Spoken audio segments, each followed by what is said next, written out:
भविष्य के सारे पटवारियों का एनएस लर्निंग यूट्यूब चैनल पर।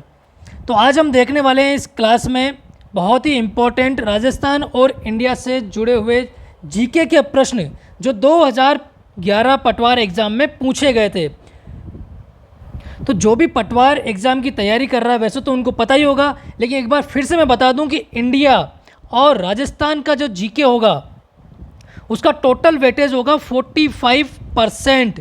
तो ये बहुत ही इम्पोर्टेंट हो जाता है पटवार एग्ज़ाम के लिए। तो कोई भी एग्ज़ाम फाइट करने से पहले हमें ये जानकारी होना बहुत ज़रूरी है कि पिछले एग्ज़ाम में किस प्रकार के प्रश्न पूछे गए थे, क्योंकि होता क्या है कि आने वाले एग्ज़ाम में भी उसके इर्द गिर्द या उससे संबंधित प्रश्न ही पूछे जाते हैं। तो शुरू करते हैं धमाकेदार तरीके से आज की क्लास का आगाज़ पहले प्रश्न के साथ। भारत संविधान के विकास की प्रक्रिया का प्रारंभिक चरण कौन सा था?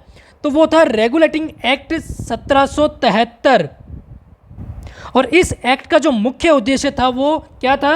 ब्रिटिश ईस्ट इंडिया कंपनी के कार्यकलापों गतिविधियों पर भारत सरकार, अरे भाई, ईस्ट इंडिया कंपनी के द्वारा जो कार्य किए जा रहे थे उन पर ब्रिटिश सरकार द्वारा निगरानी रखना इस एक्ट का मुख्य उद्देश्य था। भारत के राष्ट्रपति के चुनाव की पद्धति क्या कहलाती है? तो राष्ट्रपति जो है हमारे देश का सर्वोच्च पद स्थान है, उसकी जो चुनाव होती है उसकी पद्धति को क्या कहते हैं? तो उसे कहते हैं एकल संक्रमणीय मत पद्धति। इसका मतलब क्या? संक्रमणीय, इसमें वर्ड एक आया हुआ है, मतलब है ट्रांसफ़र। क्या मतलब है इसका? ट्रांसफ़र।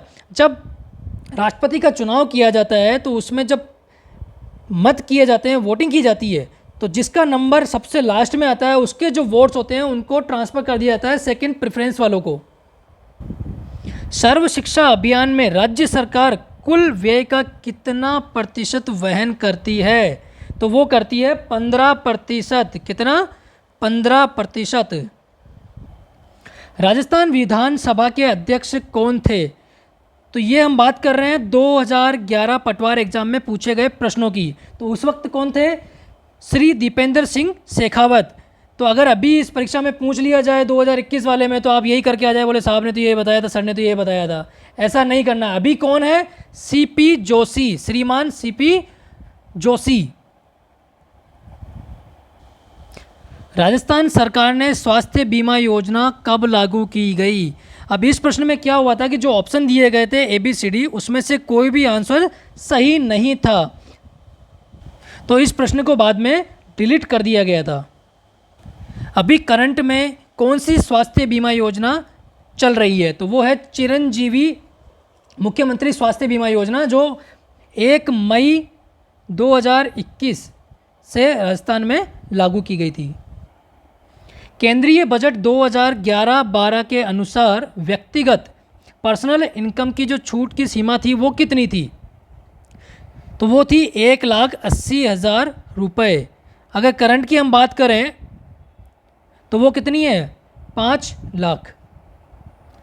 अच्छा, एक और बात, अभी तक जो भी प्रश्न हमने देखे हैं वो ज़्यादातर प्रश्न किससे आए हैं? करंट से ही आए हैं। तो आप ये मान कर चले हैं अभी जो एग्ज़ाम आप देने वाले हैं 2021 में, उसमें भी करंट की अच्छे से तैयारी करें। तो ये जो प्रश्न इस प्रकार के पूछे जा रहे हैं ये राजस्थान पटवार के साथ साथ अन्य सभी राज्य परीक्षाओं के लिए और जो SSC वगैरह की तैयारी कर रहा है उसके लिए भी बहुत ही महत्वपूर्ण हो जाते हैं। राष्ट्रीय पंचायत दिवस किस दिन मनाया जाता है? तो ये मनाया जाता है 24 अप्रैल को, और शुरुआत कब हुआ था? 2010 से। और उस वक्त हमारे देश के प्रधानमंत्री थे श्रीमान मनमोहन सिंह जी, और उन्होंने ही इस दिन को डिक्लेयर किया था एज ए राष्ट्रीय पंचायत दिवस 24 अप्रैल। और उसके बाद से हर साल इसी दिन ये दिवस मनाया जाता है। देश का पहला वेस्ट गैस पर आधारित पावर प्लांट कहाँ लगाया जा रहा था? तो देखिए ये भी 2011 करंट जीके का ही प्रश्न था। तो आप लोग ये मानकर चलिए कि जो अभी एग्ज़ाम होने वाला है उसमें भी करंट बेस में इस प्रकार के प्रश्न पूछे जा सकते हैं। यहाँ पे गैस बेस पूछा है तो आपको कोल बेस भी पूछा जा सकता है, आपको न्यूक्लियर बेस पूछा जा सकता है, आपको विंड बेस पे पूछा जा सकता है। तो इस प्रकार से जितने भी फ्यूल ईंधन बेस पे पावर प्लांट लगाए जा रहे हैं उन सब पर आपको प्रश्न देखने को मिल सकते हैं। वेस्ट गैस पे भी देख लेते हैं ये क्या होती है कि कारखाने फैक्ट्री की जो चिमनी होती है उससे जो फ्लू गैसेज निकलती है, वेस्ट गैसेज निकलती है, वो एटमॉस्फेयर में अगर जाएगी तो वहाँ वातावरण को प्रदूषित करेगी। तो उसका इस्तेमाल करके दोबारा वहाँ पे पावर प्लांट सेटअप करके इलेक्ट्रिसिटी प्रोड्यूस की जा रही है। तो भारत सरकार द्वारा लिया गया बहुत ही अच्छा इनिशिएटिव है और इसका आंसर क्या होगा? ब्यावर। तो आप मुझे ये बताइए कि ब्यावर में कौन सी सीमेंट का प्लांट है? तो देखो, अगर इस प्रकार का प्रश्न पूछा गया है तो आपको ये भी ध्यान में होना चाहिए कि उससे संबंधित क्या क्या प्लांट और क्या इंडस्ट्री वहाँ पर हो सकती है। अक्षत कौशल योजना क्या है? इसका मतलब ये है कि जो बेरोजगार हमारे देश के युवक हैं उनको प्रशिक्षण ट्रेनिंग देना है ताकि वो रोजगार प्राप्त कर सके और स्वरोजगार के काबिल बन सकें। तो देखिए, एक और करंट का प्रश्न आ गया, अंत्योदय अन्न योजना कब और किसके द्वारा प्रदान की गई? तो किसके द्वारा प्रारंभ की गई? तो ये की गई थी केंद्र सरकार द्वारा। कब? 6 मार्च 2001 को। 1899-19 का जो अकाल था उसको किस नाम से जाना गया? वो है त्रिकाल, क्योंकि इसमें काफ़ी लोगों की जानें गई थी। ओ पालनहारे निर्गुण और न्यारे, तुमरे बिन हमरा कोई नहीं। तो देखिए, यहाँ पे पालनहार योजना संबंधित है, किससे संबंधित है? तो ये है अनुसूचित जाति के बच्चों से।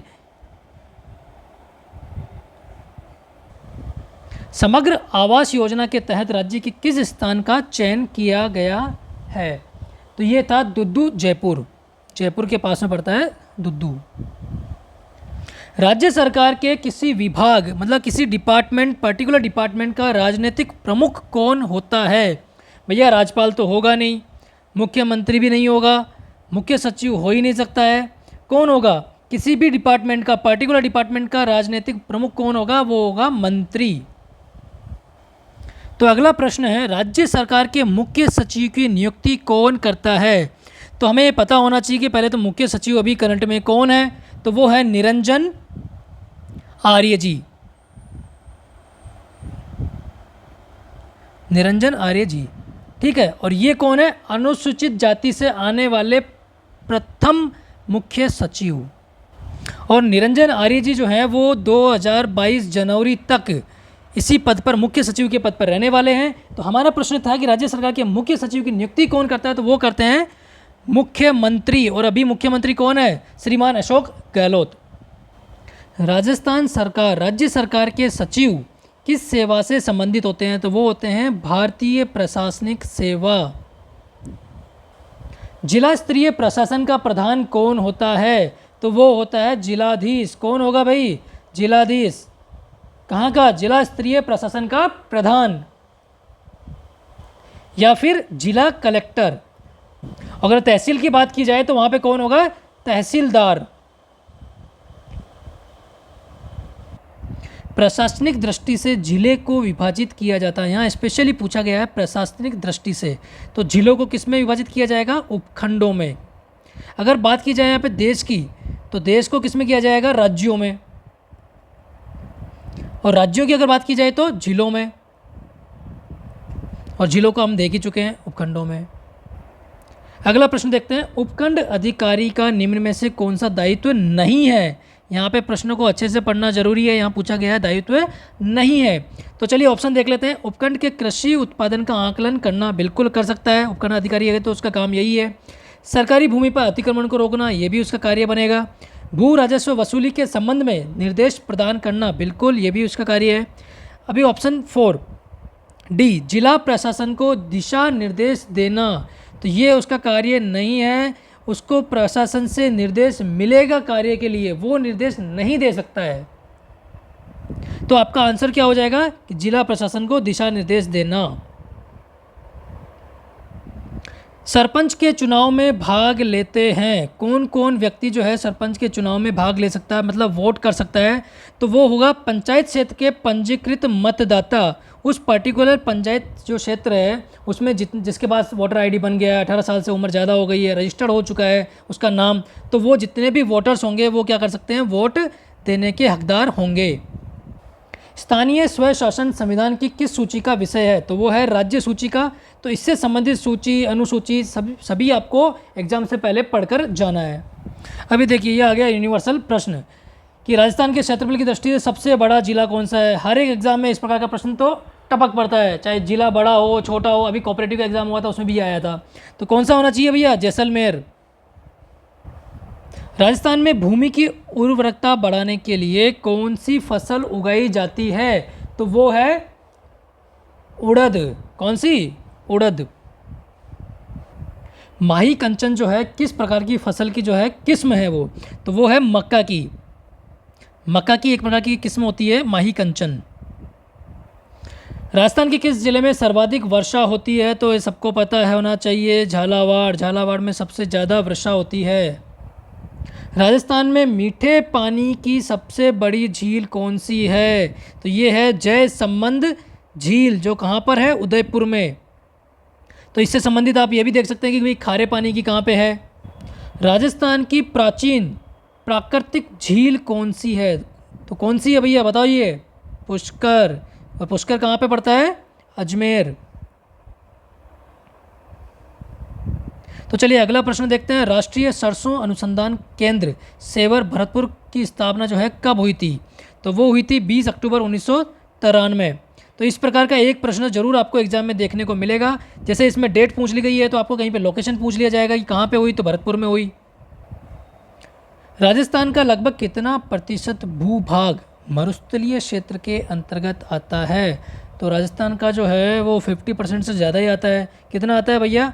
61.11% जो भाग है वो क्या क्या है? मरुस्थलीय भाग है। तो ये बहुत ही महत्वपूर्ण प्रश्नों की श्रेणी में आते हैं। तो राजस्थान को जो है कितने भौतिक विभागों में बांटा गया है? वो बांटा गया है 4 विभागों में। तो पहला तो हमने बात ही कर लिया, रेगिस्तानी भाग हो गया उत्तर पश्चिमी। दूसरा कौन सा है? मध्यवर्ती अरावली पर्वत प्रदेश। तीसरा कौन सा है? पूर्वी मैदान क्षेत्र। और चौथा है दक्षिणी पूर्वी पठार। तो अब इनका प्रतिशत भी अपन देख लेते हैं। मरुस्थलीय हम देख चुके हैं, अब देख लेते हैं पर्वतीय कितना है। तो पर्वतीय है 9%। मैदानी है 23%। और अगर हम पठार की बात करें तो जो बचा हुआ भाग है वो है 6.89%। तो राज्य की 80% जो जनसंख्या है वो मरुस्थलीय और मैदानी भाग में निवास करती है। सर्वप्रथम भूमापन के जरीब का उपयोग कब हुआ था? तो वो आंसर आपका होगा सम्राट अकबर के समय। रेवेन्यू चेन अथवा जरीब की लंबाई कितनी है? ये एक प्रकार की लंबाई मापने की उपकरण है। तो इसकी खुद की लंबाई कितनी है? तो वो है 33 फीट। 1 बीघा में कितने वर्ग गज होते हैं? तो अब आ गया आपके असली पटवारी वाला सवाल। पटवारी बनने के बाद यही तुमको काम करना है। बीघा कितना है, वर्ग कितना है, गज कितना है, हेक्टर कितना है, एकड़ कितना है, मीटर स्क्वायर फीट कितना है। तो इसका आंसर क्या होगा? 1936 वर्ग गज 1 बीघा में होता है।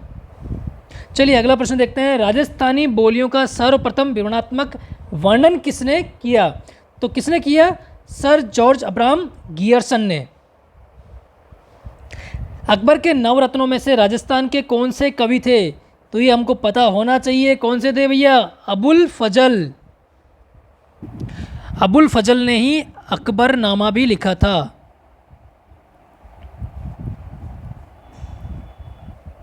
राजस्थान का प्रमुख लोक नृत्य क्या है? ये तो हम सभी को पता है कि घूमर है। लेकिन इससे जुड़ी हुई रोचक बात जो अभी हाल ही में 2019 में एक वर्ल्ड रिकॉर्ड बना था, या इसको इंडिया बुक ऑफ रिकॉर्ड भी बोल सकते हैं, जहाँ पे 2150 2000 से ज़्यादा महिलाओं ने एक साथ घूमर नृत्य करके परफॉर्म किया था पुष्कर में।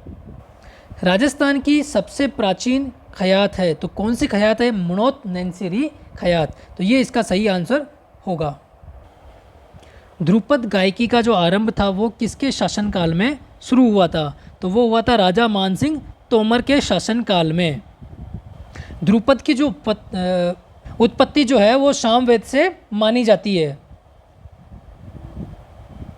टोटल 4 वेद होते हैं, जिसमें से ये किस प्रकार का है? ध्रुपद गायकी सामवेद।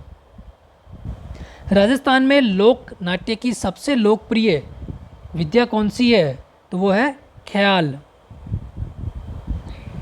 जिस तरह के यहाँ पे प्रश्न पूछे गए हैं तो उसी प्रकार के प्रश्नों की आपको यहाँ पर एग्ज़ाम के लिए तैयारी करनी है। ढोली थारा ढोल बाजे, तो ढोला मारू जो है लोकगीत कहाँ का प्रसिद्ध है भैया? सिरोही का, सिरोही। किस संत के चमत्कारों से प्रभावित होकर सुल्तान सिकंदर लोदी ने उन्हें जागीर प्रदान कर दी थी? तो वो कौन थे? जसनाथ जी। जसनाथ जी जो संत थे उनके चमत्कारों से प्रभावित हो गया था कौन? सुल्तान सिकंदर, और उसने अपनी जागीर वहाँ पे उनको प्रदान कर दी। अगला प्रश्न है, बाण गंगा जो मेला है वो कहाँ भरता है? किस जिले में भरा जाता है राजस्थान के? तो वो भरा जाता है जयपुर में। अगर प्रश्न ये पूछ ले कि वो कब भरा जाता है, तो प्रतिवर्ष वैशाख की माह की जो पूर्णिमा होती है, वैशाख माह की पूर्णिमा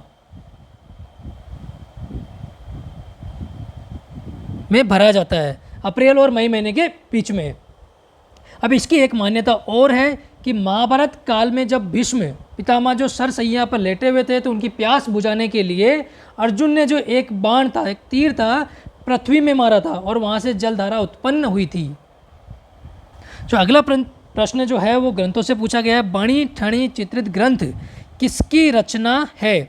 तो वो है निहाल चंद जी की।